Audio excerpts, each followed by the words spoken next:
It is a pleasure that one of these awards tonight goes to a man of science. I say not just a man of science, the very dean of science in UCD when I did my degree, my mediocre science degree, which I've managed to parlay into a minor career in popularising science and doing science broadcasting. And when you do something like that, it's often presumed that you're trying to make science cool. That's not the point at all. Because young people who like science don't need it to be cool. But it is nice sometimes to know that there are other young people who also have the same burning passion. And one of the main reasons that this man, apart from his academic achievements, will receive this award tonight is because of his invention of the Young Scientist Competition.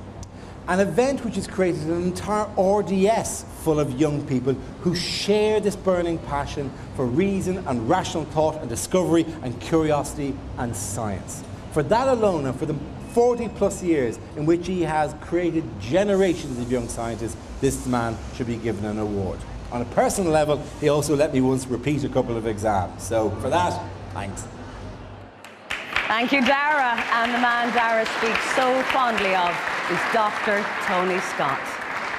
We all know what school we went to, but we will never forget the teachers who changed our lives. And Tony Scott is in there with the great.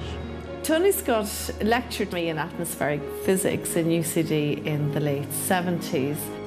Like all great teachers, he has had a love and great interest in his subject. His enthusiasm was always infectious. No matter where you meet him, he's always got that twinkle in his eye and he just makes you smile. I like to call him the Santa Claus of science. Young people seem to be drawn to him because he just has this lovely enthusiasm about him. Science is outside the window.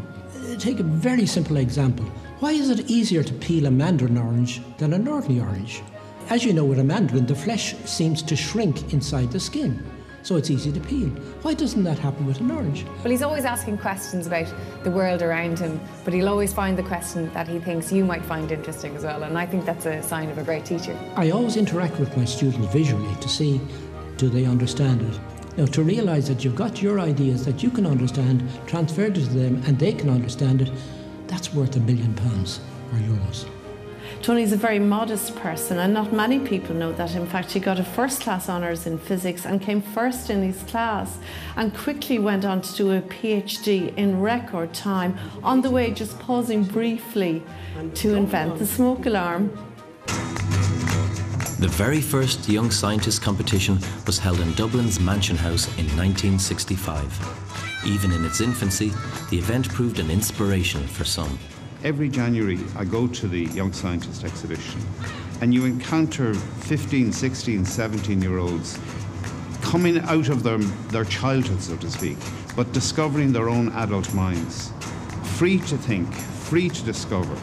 There are no boundaries that prevent them from pushing out the sum total of human knowledge. Welcome to the ESAT BT Young Scientists and Technology Exhibition. What we have to do is to get people younger, to get them interested in science, and that's what the Young Scientist is all about.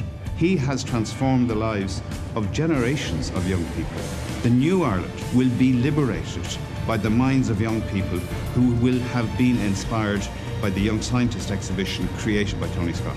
In 2006, I won it with a project on I developed a biological food spoilage indicator, so it's to replace the dates on your packaging.